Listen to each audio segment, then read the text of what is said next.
চিৰাং জিলাৰ অন্তৰ্গত Manikpur block, Sidli block আৰু বৰবাজাৰ ব্লকৰ অন্তৰ্গত বিভিন্ন কাউন্সিল তথা বুথ সমিতিৰ বুথ অঞ্চলৰ কাৰ্যকৰ্তাসকলক সম্বৰ্ধনা জনাই আজিৰ সভাখন আৰম্ভ কৰা হৈছিল।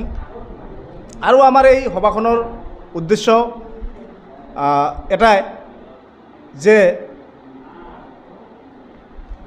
KLৰ চেয়াৰমেন তথা কমতাৰত্ন জীৱন সিং ডাঙৰীয়াক আৰু KNৰ চেয়াৰমেন তথা বৈপ্লৱী নেতা DL কোচ ডাঙৰীয়াক ভাৰত চৰকাৰে আমন্ত্ৰণ কৰি আনি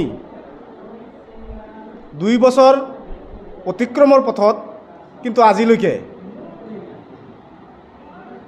যিখিনি আলোচনা 7 দফীয়া আলোচনা, সেই আলোচনা কিন্তু সম্পূৰ্ণ কৰিলে। এতিয়া বৰ্তমান এগ্ৰিমেণ্ট কৰাৰ বাকী।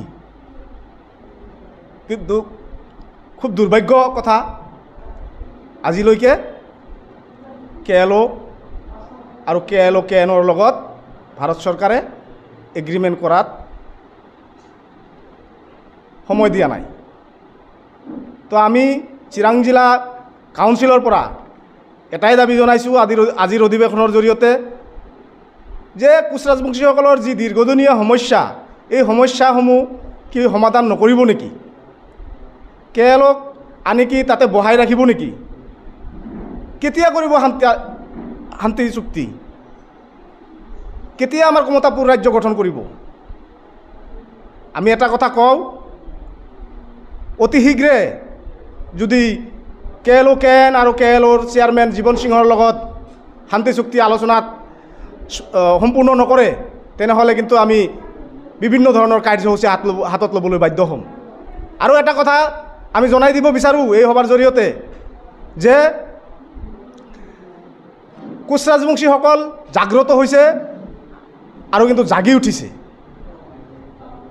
সেই সময়ত যদি কেন্দ্ৰৰ BJP নেতৃত্বাধীন চৰকাৰ আছে, অসমত BJP নেতৃত্বাধীন চৰকাৰ আছে, এই চৰকাৰখনে যদি KNৰ লগত বা KLৰ লগত শান্তি চুক্তি অতি সোনকালে যদি নকৰে, অন্যথা আজি আমাৰ চিৰাং জিলাতে আমি ক'ব গ'লে নিজে গৰ্বিত হওঁ।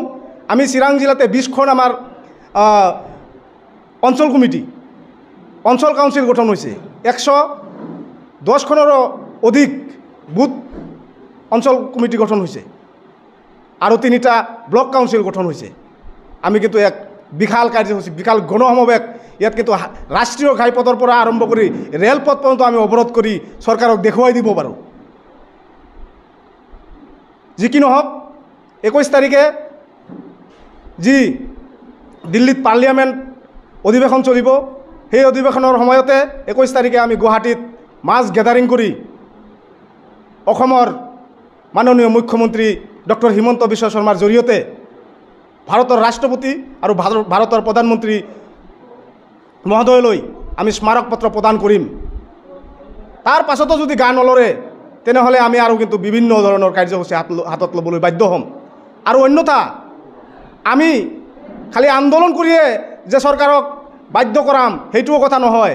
অনাগত দিনত আমি ৰাজনৈতিকভাৱেও, আমি ভোটৰ দ্বাৰাও আমি কিন্তু চৰকাৰখনক দেখুৱাই দিব পাৰোঁ যে কোচ ৰাজবংশীসকল কি ধৰণৰ লোক, কি ধৰণৰ ক্ষমতা আছে, কি ধৰণৰ পাৱাৰ আছে। বাকী একো নকওঁ। সদৌ শেষত ভাৰত চৰকাৰ আৰু অসম চৰকাৰক মই এটাই আহ্বান জনাম যে খুব কম সময়ৰ ভিতৰত KLৰ লগত শান্তি চুক্তি সম্পূৰ্ণ কৰক। অন্যথা কিন্তু আমি ভোটৰ জৰিয়তে যিমান আমাৰ কোচ ৰাজবংশী অধ্যুষিত এৰিয়া আছে, এলেকা আছে, সেই এলেকাসমূহত আমি কিন্তু KDCৰ পৰা প্ৰাৰ্থী থিয় কৰাবলৈ বাধ্য হ'ম। তেতিয়া কিন্তু ভাৰত চৰকাৰ তথা অসম চৰকাৰে পস্তাব লগা হ'ব। ধন্যবাদ।